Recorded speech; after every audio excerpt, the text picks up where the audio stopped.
Hello and welcome back to the PowerSwitch, gaming's call-in talk radio show. My name is Peter Spezia, and today is May 19th, 2018. This is the 45th episode of the podcast. Thank you for tuning in. We use Discord as a means to add and drop callers to talk about video games, and switch the power that is found in a typical gaming podcast. You can join our server to participate during recordings at rhymeswithasia.com/call. On today's episode, Nintendo rumors with Pokémon Let's Go in our headline roundup. Our main topic is our E3 2018 yes or no contest, and then we will get to your calls if you are tuning in live on Discord. Some housekeeping to start things off. It's been a very busy week. If you saw last episode or heard last episode, I can confirm that my wife and I did indeed adopt a puppy. Oh, he is so cute. He is a 6-month black lab pit bull mix, we think. The paperwork said chow chow, but look at that face. He's definitely got some pity in him. We named him Loki, which we thought was a fitting name. And he's about 32 pounds right now, but he'll grow much bigger. He's being very good for the most part. Having a puppy is like having a furry baby. Needs all of your attention, even if it means, going home in the middle of the workday to go and check up on him. So I haven't been playing too much. I did play a little bit, though, and we'll get to talk about that later in the show. For now, it was a very busy week in the game industry, so let's start with our headline roundup.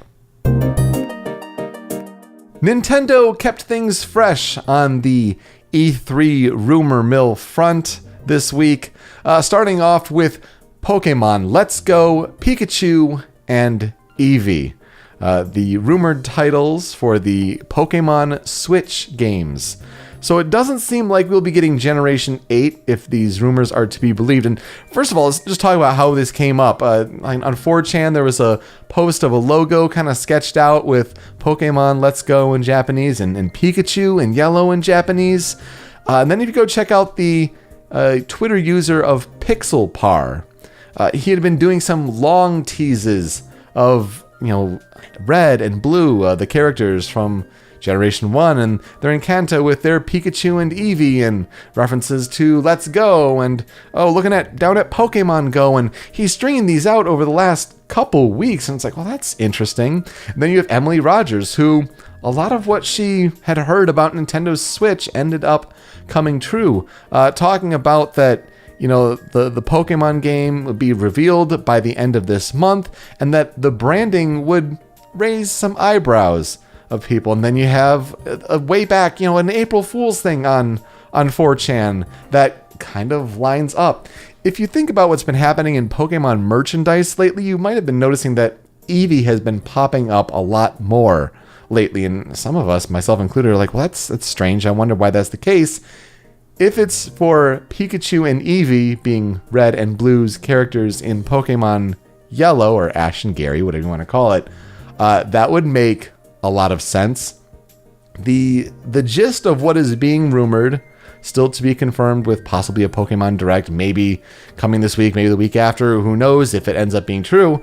But the gist of what is being rumored is that it's not really a Yellow remake per se, but it takes place in Kanto after Red and Blue's adventures, and that you are our new trainers that kind of follow in their footsteps a little bit, but you're in Kanto, and that there is some integration with Pokemon Go. Probably linking the accounts, however that would work. Maybe they add a Nintendo Network account, who knows, to Pokemon Go, and you can link it that way, get bonuses in each game. It's really interesting, but if you think about it, it makes a lot of sense. Some people may not like the idea of going back to Kanto, but you have to try to get as many people to move over from 3DS to Switch as possible. And how are you going to do that? You're going to leverage the success of Pokemon Go.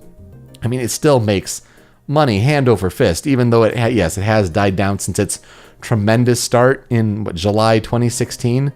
It's still making a ton of money, and you also have the nostalgia of the Gen 1er, of those who are familiar with the 151 and Kanto and things like that. So to kind of merge those two together as an initial Pokemon offering on Switch, I still think it's too early for Generation 8. Now, granted, could they have Generation 8 lined up for 2019 and this is a 2018 game to hold us over? Entirely possible. Pokemon should be a franchise that dominates Switch with the portability and everything. But if this is what they reveal at E3 or just before for 2018, I'd be on board. Sign me up. So keep an eye on that. Pokemon Let's Go, Pikachu, and Eevee. Then there's the rumor and Eurogamers collaborating and many different, Nintendo Life and other websites are saying that they're hearing sources that Retro Studios is working on a Star Fox racing game that functionally could be, in a way, a spiritual successor to Diddy Kong Racing. Now, early reports of this saying that it's like F-Zero and Diddy Kong Racing mix. And, the more we start to kind of hear a little bits and pieces more, again, still rumored, but the more we hear about it, it's sounding more like, our wings are fast by nature, but it's not going to be the frenetic F-Zero Racing by any means. But they're talking that there's going to be a story involved and there are bosses. And it may be an on-rail shooter where you're shooting enemies to gain speed boosts and that's how you're racing. To kind of combine that way, it's really fascinating in a way if that ends up being the case. The supposed working title at least is Star Fox Grand Prix. Wow, that would be something. For Retro to be silent for so long, Eurogamer and other sources are also saying that they may have been working on a second title. It may not be working out. It may ultimately be canceled. That would make sense if there was some kind of struggles behind the scenes. As perfect as some people may think Retro Studio is, game development isn't a perfect art. There is bound to be some struggles along the way, but at the same time, you could have some pretty good confidence that Retro Studios does put out a polished product that they're proud of at the end of the day. Look at the Metroid Prime trilogy, look at the last two Donkey Kong Returns games, Donkey Kong Country, Tropical Freeze, Returns. These are really solid entries. And for this to be a way of taking what is seen as kind of a dead IP, no one thought Star Fox would have any traction after what happened with Star Fox Zero. But if they want to bring back a spin-off to kind of broaden the portfolio of the franchise, who better to do it than Retro Studios? So keep an eye on that. If it gets a different name, if it stays as Grand Prix, if it's a game at all, that could be very fascinating come E3 for Nintendo. Call of Duty Black Ops 4 had its reveal event on May 17th, confirming pretty much everything that had been leaked out already. They did show their multiplayer suite. Of course, they showed a Battle Royale mode, as expected. They call it Blackout. And they're saying that we're doing it the Black Ops way of last man standing. We're being so innovative, and we're doing land, air, and sea, ship, making it such a huge map and combining all our past maps. And they can talk the talk, but at the end of the day, they're not talking about how many players are dropping in yet. That's interesting. I don't think, though, that's really going to be the sticking point when it comes to Battle Royale success long term.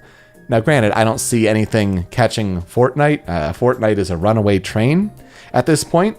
But if you compare an eventually polished Call of Duty Battle Royale product, like on top of all that they'll include with the multiplayer and the zombies and all this, but Call of Duty, one of the gaming world's strongest brands. World War II, I think, still sold the most copies out of all the games last year, for what it's worth. It's still a very powerful brand, but you want to compare that to PUBG, who still has kind of yet to get their polished footing under themselves.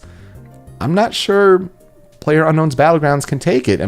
It's already getting trounced in a way by Fortnite. We'll see what happens with Call of Duty, and I'm sure Battlefield and other. Battlefield, for what it's worth, Battlefield 5, May 23rd, as we talked about last week, 4 p.m. Eastern Time. Trevor Noah from The Daily Show over here in America will be hosting. That should be interesting, but that multiplayer reveal and game reveal overall, I guess, did get confirmed as V, or Battlefield 5. As back on Call of Duty, though, 3 zombies maps, and yes, no campaign mode. And that's interesting because statistics came out that the average Call of Duty Black Ops III player only played 4% of the campaign. Which, yeah, I guess if Treyarch is looking at those statistics, and we talked about it when this was rumored, like there have to have been some metrics that told us that this was going to happen. And yeah, the average player playing 4%, that kind of makes sense. Now, for players who like single player experiences like myself, probably going to be here I pass on Call of Duty. But, you know, for those that love the multiplayer, love the zombies, have at it. Some great news came out of Microsoft this week where they announced the Xbox Adaptive Controller. Basically, a controller at $100 comes with all sorts of different possible accessories for players with disabilities to customize their game playing experience so that playing games is as easy for them as possible. What a remarkable initiative to be taken upon by a major first-party console manufacturer. This is really admirable for Microsoft to do, and I give them all the kudos in the world. I mean, I'd like to see Sony and Nintendo kind of follow up with similar efforts, but I'm not sure they will. It's because Microsoft's in the place where they can try these things. They're pushing the services. They're pushing these kinds of initiatives, and man, good on them. It's going to question if they're going to save some of their game fronts for this E3, or are they pushing for next console generation? That'll be hard to say, but man, this is awesome to see. Really glad to see that they're pushing for this and working with charities like Able Gamers. I mean, those are the right people to be working with. So kudos to Microsoft for the adaptive controller. Looking to hearing more success stories like that in the future. Boss Key, Cliff Bleszinski's studio, makers behind, recently Radical Heights, trying to capture the whole battle royale aspect, but Lawbreakers was the hero shooter sort of attempt before that with a lot of verticality and speed. Lawbreakers never really caught on. I mean, there was a point where on Steam it had 0 players. Boss Key shutting down, though, in an announcement from Cliff Bleszinski, as he's going to take some time to spend time with his family. Granted, games that did not catch on, did not work out to his liking. I mean, Radical Heights especially, while it had some Steam pickup on Twitch and all that, it was a free-to-play game, and again, it didn't make the company enough money. It was really an attempt to try to keep the company alive, to no avail, unfortunately. So, sad that when a game studio doesn't work out like that, but, Cliff should take all the time in the world, and, wishing him the best of luck in the future. As we thought last week with the Walmart E3 leak, Rage 2 officially revealed with that, that London 514 tease that, the reveal trailer came out on that Monday, May 14th. Gameplay trailer the next day. Looks exciting. We got confirmation on the studios developing it. It will be Avalanche over in Sweden there. They were the makers of Mad Max from 2015. Rather, well-received open world game and set in that, post-apocalyptic universe. That was the game that came out on the same day as Metal Gear Solid 5, The Phantom Pain. So definitely overshadowed with hype from that game. But, people who played it seem to really enjoy it. And when you take that kind of gameplay and combine it with the development help from id, I mean, to take the kind of Doom first-person shooter with that open-world post-apocalyptic, you can splash the hot pink aesthetic and the kind of pop-punk sort of... it's almost like Borderlands on steroids in a way, right? That is looking to be really exciting. Game's coming out in 2019, so I wouldn't get hyped for it for the end of this year, but next year should be maybe something we see more from Bethesda at their E3 presentation. The NES Classic returns on June 29th. That kind of came out of nowhere, right? I mean, we kind of heard it was going to come back this year. And, NES and SNES Classic, kind of just a one last go before I'm sure they shut off the supply spigots for good. They just want to make sure that people have enough out there. So June 29th, watch out for those pre-orders if you really wanted it and missed it the first time around. And then kind of in the sports world, that kind of crosses over in a way to video games. The U.S. Supreme Court voted 7-2 to lift the federal ban on sports gambling. This started off with a case, I believe that was in New Jersey. And so certain states like New Jersey, like Delaware, they're ready to pick up and start their industries going, because now it comes to a state level. That's the thing. It's not, oh, sports gambling nationwide. And now the states have to kind of set their own paths, and how do they tax the income made from that, and all of that stuff. So, but New Jersey and Delaware, they seemed like they're raring to go. They say, maybe by the NBA Finals, which that'd be a week or two away. I know Michigan is trying to talk about how soon they can get things going. They're hoping maybe by football season. I mean, heaven forbid the roads here in Michigan need all the money they can get. But why does this apply to video games? It's a big deal in sports, but it applies to video games because of the esports angle. If you can talk that, certain esports matches can be legally gambled upon, that kind of changes the dynamic. That changes how much money can be brought into these industries. I mean, when sports leagues like the NBA and NFL are talking about, yeah, bring it on. Like we want more income like this. I mean, the Mark Cuban of the NBA's Dallas Mavericks says that the value of owned teams could double from this announcement if it comes through and comes to pass. I mean, you're talking about a lot of money and more engagement overall in a way where sports have kind of died down in engagement over the last 5-10 years because there are more things to do. And hey, if people can responsibly gamble and put their money where their mouth is, so to speak, that could apply to esports going forward as well. So just something to keep an eye on and be aware that that's happening. But let's get to our main topic. E3 2018 is a few weeks away, and that means it is time for us to set up this year's yes or no contest. Where we make predictions based on 50 questions that I provide to you, and you answer yes or no. So yes, on the return episodes here of the PowerSwitch, I have talked about Microsoft, Nintendo, Sony predictions, but those were a few weeks ago. Things have changed in the game industry, and so some of the questions have been adapted for these final questions. Also have 10 questions about third parties, and then also 10 where, is this the year for this game to be revealed, or learn more information about this game. So when this episode is posted, you can go to rhymeswithasia.com/E32018. I will have all the information posted there on how you can apply, different bonuses that you can get for depending on when you apply for this contest. And the winner, whoever has the best score after E3, will get to be a guest on this show to talk about all of E3, wrapping it up. It should be a fun time. If you've been on Show Me Your News or the PowerSwitch last year, you should be pretty familiar with how this goes. It's about the same this year, so just go to the website there and you'll learn more. So here we go. I will rattle off the 50 yes or no questions. We're going to start with Microsoft. Will a brand new first-party intellectual property be announced? Will Halo 6 be revealed?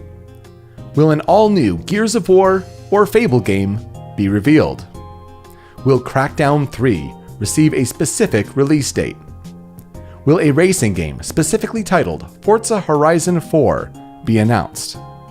Will Below and Ashen be shown during the conference? Will an old Rare property be rebooted in some fashion? Will Minecraft be mentioned during the conference? Will online multiplayer capability be permanently included with a Game Pass subscription? And will virtual or augmented reality be mentioned during the conference? Next up, 10 questions for Sony. Will the conference open with a live orchestral performance? Will third-person gameplay footage be shown during the conference from all 3 of the following: The Last of Us Part 2, Death Stranding, Ghost of Tsushima? Will Days Gone or Dreams receive specific release dates? Will a new game from one of Sony's first-party studios be revealed? Will Bluepoint announce that they are remaking one of the following titles: Metal Gear Solid, Demon's Souls, Infamous? Will PlayStation Now or backwards compatibility be mentioned at all during the conference? Will PlayStation VR be mentioned or shown in a specific game's trailer during the conference?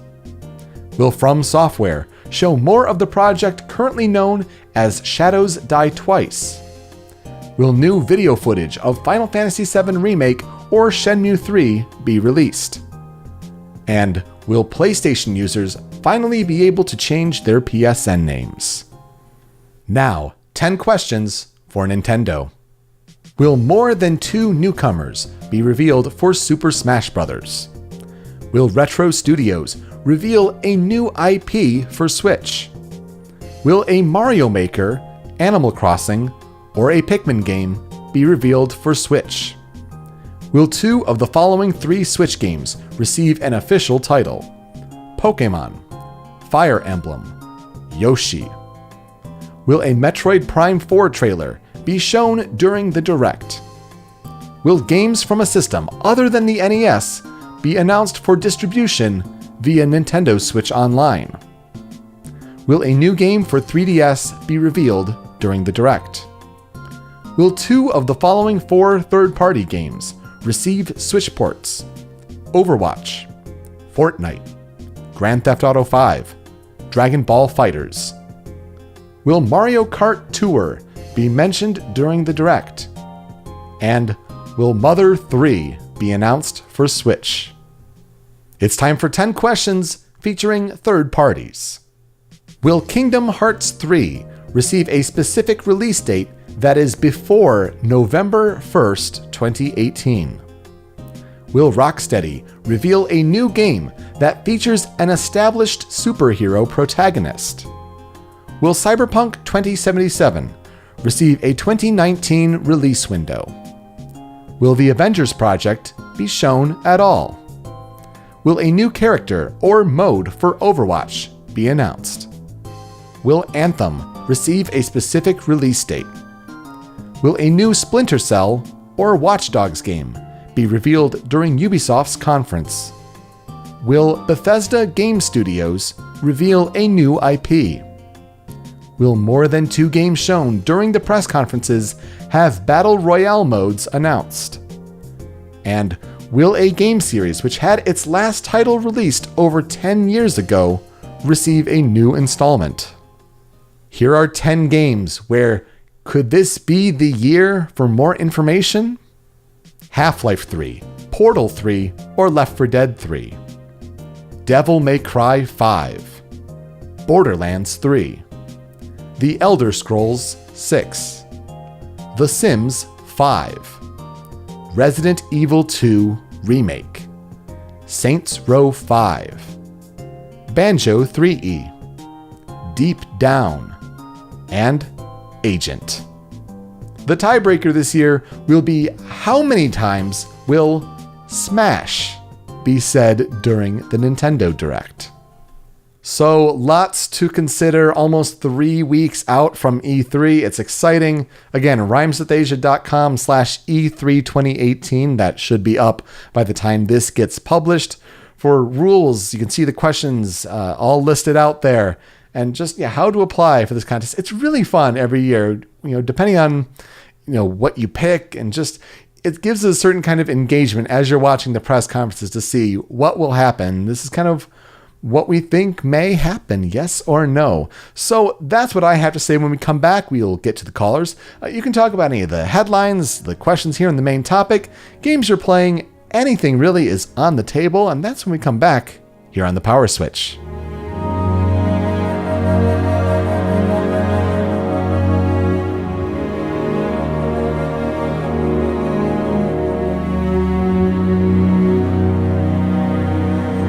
Welcome back to the Power Switch. Lots to talk about. Nintendo rumors, E3 hype, anything's on the table. Let's see what you guys have to say. Joining us from North Carolina, Demetrius, welcome back to the Power Switch. How are you? I'm good. Thank you for having me back. Of course. What would you like to talk about today? So this one might be just a little off topic, but I kind of want to talk about the third-party situation on Switch. Sure. Following the semi-bombshell that Black Ops 4 is not coming to Switch, despite all the rumors that were swirling around. A lot of the same folks are reporting the rumors that are ultimately ended up being correct about Black Ops 4, the lack of single player, and you can kind of see the similarity to Overwatch just a bit, and of course the Battle Royale mode. A lot of those same folks who reported those rumors said the game was coming to Switch. But then the developers came out and said that there are no plans to bring the game to Switch. Yeah, it's really interesting because the rumors were saying that it would just be the Battle Royale mode only, and it'd be a separate studio doing the port. So I wonder if it's just like, if it's dev speak, just being very literal in a way that like, Treyarch, we're not doing anything, but maybe someone else is doing something. That's for Nintendo to talk about. It is strange. Like that did kind of surprise me a little bit. I mean, what's really interesting to me about that is that the question was specifically worded to basically be all encompassing. Like, is there any aspect of Call of Duty Black Ops 4 coming to Switch? Like, they didn't even ask if the game is coming. They asked, like, because, the rumor was for the Battle Royale mode only. They asked, is there any aspect of Black Ops 4 coming to Switch? And they were like, no, there's no plans for that. So at this point, if there is a part of Call of Duty Black Ops 4 coming to Switch, then the developers are currently lying about it. Like, if there are any plans whatsoever for it. Yeah, and maybe if so, maybe they're tied up in different NDAs or agreements for certain announcements. I mean, in the world of PR, it sometimes can get that way. But let me ask you a different question here. If it's not coming to Switch, do you think it matters? All right, I got two answers for that. For me, it doesn't really matter because, there was a slightly higher chance that I would get it if it was coming to Switch, because I feel like that's almost a symbolic gesture. Like, yes, we actually are supporting this console, and so I'd be like, oh, maybe I kind of have to support it. But it's Call of Duty, and I was never really interested in it anyway. But I also feel like it's not going to have its biggest audience on a Nintendo console. They still usually sell 1 million, but it's certainly wasn't counting on that audience. And Activision has never really respected the Nintendo audience as far as Call of Duty is concerned. But at the same time, it is a huge franchise. Having it there is better than not having it, unless it ends up flopping. But like, if people wanted it, they should be able to have it on the system of their choosing. I've seen quite a few people say they would like to play Call of Duty on Switch. Like I said, I'd be more likely to play it if it was on Switch than if it's not. See, I asked the question because I don't think it's necessary. Granted, of course, it would be a big brand to get Call of Duty on Switch, right? But if we're talking about Battle Royale, you're talking multiplayer that needs the internet connection. And when you're talking about a system that can be portable, you're not guaranteed to have Wi-Fi. You're not necessarily guaranteed to have that stable, online connection. Hell, Nintendo doesn't have a stable, network plan until September 2018. And then even we don't know how well that will function. Granted, I think the bigger get, and it ties back to one of our, E3 yes or no questions, is if Fortnite port does come to Switch. That would be a much bigger get for the system. Granted, falls in the same sort of pitfalls of needs the online connection and all this, but if we're talking about what's big right now, what's big with the audience that can mobilize better towards Switch, and it's, the kids these days, we're saying as, as older millennials and the like, right? But Fortnite, while it may not be a big deal to me, and maybe not to you, I don't know, but it's huge right now. So if you're talking, and then of course, it's Unreal. It'd be Epic would be easily able to port it to Switch. It's just a matter of having the manpower to do so. If they can make it work on mobile, they can definitely make it work on Switch. I think if we're talking about two brands where it would quote unquote matter, I would think a Fortnite Battle Royale would matter much more than Call of Duty, which already has its roots in PlayStation right now with the DLC exclusivity, limited time and all that. Even on Xbox, the roots are there. Yeah, Activision, the Switch has supported and had, great success without, big Western publishers coming to bail them out. Yeah, in that respect, I don't think the Switch is going to fail because it's not. Oh, no. quite frankly, I say this type of thing all the time. If you're buying a Nintendo Switch on the promise of the third-party games, like if that's why you're buying a Switch, that wasn't a good idea at all. Right, Like, right. there's absolutely no reason why you should have considered that to be a good idea. Like, disregarding the fact that third parties just seem generally inclined to ignore Nintendo. It's a Nintendo console. You really should be buying it first and foremost for the Nintendo games. Mm-hmm. So in that respect, I think it's going to be fine because we're going to see more big Nintendo games at E3, and like we actually happen to know as of now that we actually have a decent lineup for the future. People are very sort of like, what have you done for me lately oriented, or very, very sort of in the moment oriented. Instant gratification, absolutely. Yeah. So like me as someone, is a little bit more patient, I kind of know that Yoshi, Fire Emblem, Bayonetta 3, Metroid, Pokemon, blah, blah, blah, blah, blah. All these games are in development. Whatever I don't know about that's in development is in development. And we can't forget about Morphy's Law on the shooter front. I liked that idea. What is happening with that? Yeah, I don't know. It's just talked about in the Nindies and then just poof, nowhere. Just gone. They don't need developers don't update us. Nintendo doesn't update us. What happened, Morphy's Law? What happened? Like I said, I've got plenty to look forward to on that front. I feel like if you have a Switch, you should see that too. But at the same time, having that third-party support would be pretty nice because the vast majority of third-party games, I would actually prefer to have them on my Switch because it's like having two games in one. It would be like, in order to get the experience you get on Switch now, where you can have a game on the go and a game at home, you would have had to have two different consoles until, March 3rd, 2017. You would have had to buy two different consoles, and one of them would have been significantly weaker and couldn't do those same things.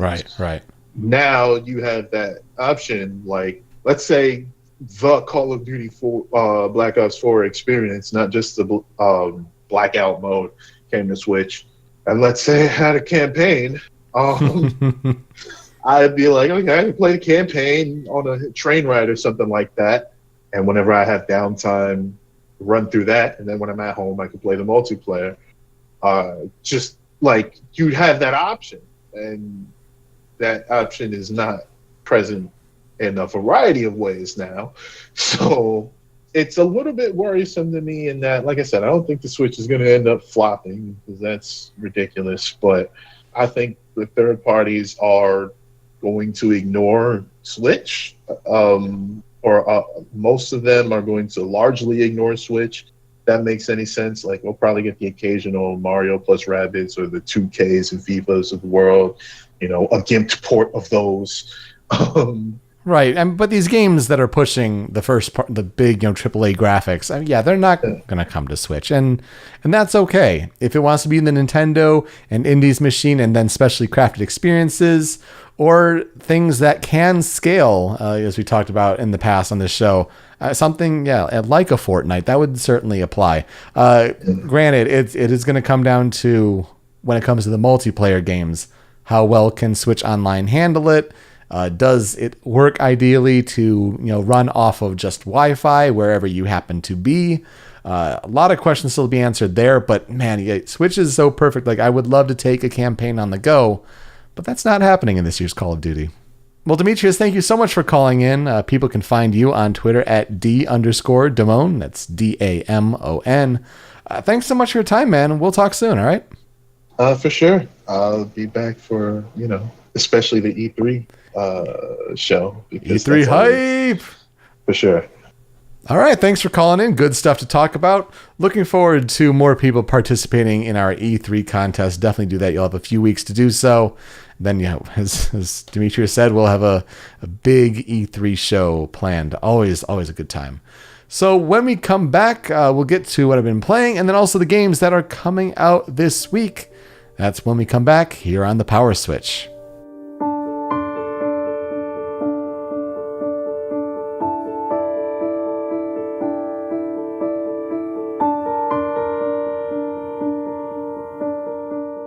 Welcome back to the Power Switch. This week's tempo control music is brought to you by Heavy Rain. You can find a new video game music top 10 list from a specific game soundtrack every Tuesday over at youtube.com/rhymeswithasia.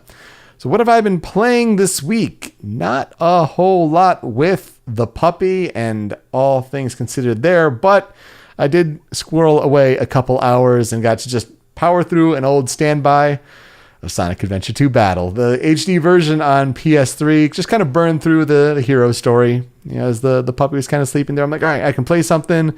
Out of all the games, what can I play? Well, I can maybe do Final Fantasy VII, and this is like a PS3 upstairs as opposed to, you know, the big entertainment center in our basement, which, you know, had like Heavy Rain there calling my name or any of these newer games. But it's like, all right, I got PS3. I got Sonic Adventure 2 on there. Why not just run through it? Always a good time. I was getting really, really bad luck in Death Chamber and Meteor Herd on those Master Emerald Shard spawns for Knuckles. That was a little tough there. But it's always a good time just to go back and, you know, it's one of my favorite games. And just to kind of go through the motions in a way with that. Maybe I'll eventually just give the dark side a spin there, the dark mode story. But, you know, the hero is always good to just burn through real quick. Really, that's all. What am I really playing? I'm playing Puppy Trainer. You know, let's and Nintendogs in a way, right?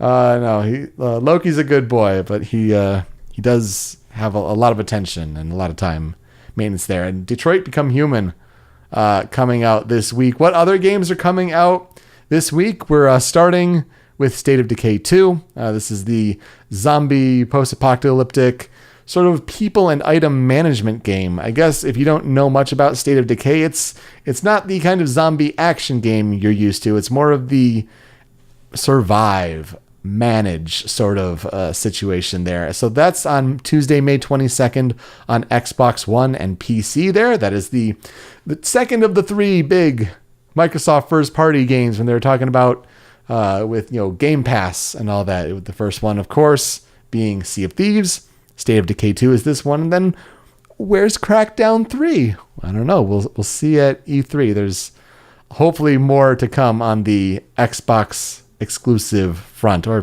PC as well, I guess. I don't know. Mega Man Legacy Collection 1 and 2 come to Nintendo Switch on Tuesday, May 22nd. If you're getting the cartridge version, do know that it's only Legacy Collection 1 on the cartridge, and then you download Legacy Collection 2. So you might want to just get digital for that only. And you can get those separately at $20 a piece, or it's $40, I think, for the combined there. I recommend going digital there. I mean, unless you really want, you know, the cartridge there, but you're not getting the full experience on the cartridge, just so you know. Runner 3 comes to Switch and PC on May 22nd. That's, I think it's the Bit Trip Runner there. I may be mistaken there, but it's good to see another game in that collection there. Stardew Valley is coming on May 22nd to PlayStation Vita. Vita means life. Even though Kotaku reported that Sony is stopping Vita cartridges for the North American market, physical games are being stopped for Vita. That's not entirely unexpected. They're continuing over in Japan because of a stronger demand there. But Stardew Valley is cross-buy with PS4. So if you bought that game on PS4, surprise, you'll get to download it there. Or if you buy the Vita version, you'll get to download Stardew Valley to your PS4. Again, on Tuesday, May 22nd. And then on Friday, May 25th, as I said, Detroit Become Human. This is Quantic Dream's new offering, the David Cage game about androids in Detroit and their uprising, so to speak. I am excited. I already have the game pre-ordered digitally, so I will be playing that if I get the time to, with puppy and all. As I've said on past shows, like, I'm really just interested in how the Kara story comes full circle. I remember seeing that teaser trailer way back when and just being fascinated by the concept. And then when it's called Detroit Become Human and I'm in the Metro Detroit area, can't help but have some fascination there. Say what you will about David Cage games, I at least want to give it a try. And then Dark Souls Remastered also comes to PS4, Xbox One, and PC on May 25th. Not the Switch version. Not yet, anyway. I heard in the Australia, New Zealand market that may be pushed back to winter, but I still think it's a summer plan as far as last reports are saying for Nintendo Switch, at least here in the States. But on PC, if you have the Dark Souls Prepare to Die edition, you're probably going to be able to get remastered for 50% off. So $20 instead of $40. I think that's what we're going to do. We're going to get Dark Souls Remastered for PC, because at the very least, it'll patch out all that DS fix nonsense on PC. You'll be able to have controllers work finally. So that should be a good experience. And apparently they've had Blighttown pretty much all patched up, so no frame rate drops and things like that there. A big week for games. That's really exciting. Looking forward to playing Detroit.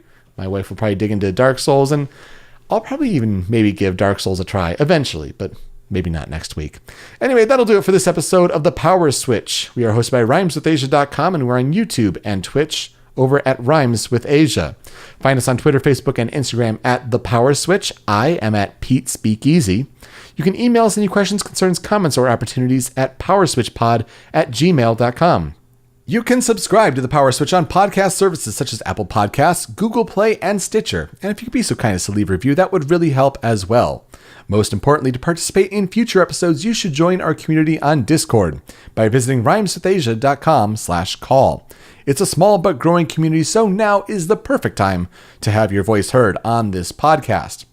If you'd like a YouTube video to watch and you are interested in the Super Smash Bros. Brawl hacking scene and how that has grown in all of the years since Super Smash Bros. Brawl, the name Smash Bros. Legacy has been floating around throughout the last week.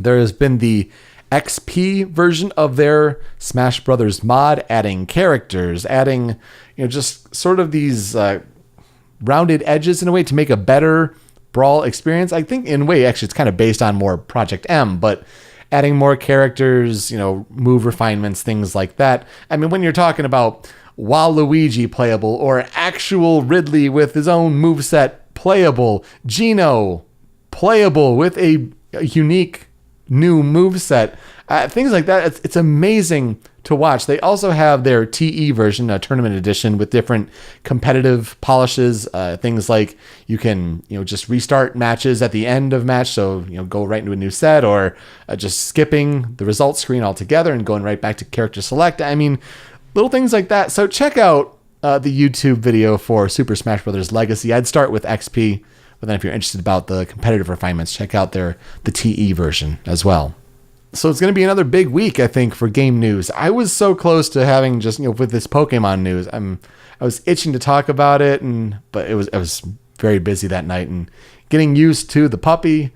So lots to figure out there and how timing is going to work going forward. But at the very least, we'll try for next Saturday, 2 p.m. Eastern Time. It seems to at least work for the consistency of my schedule. Hopefully it works for yours as well. So stay tuned to our Discord channel as everything develops, and regardless whether it's live or on your own time, I look forward to you joining us for our next episode. With that, I am Peter Spezia. Until next time, switch up, call in, game on.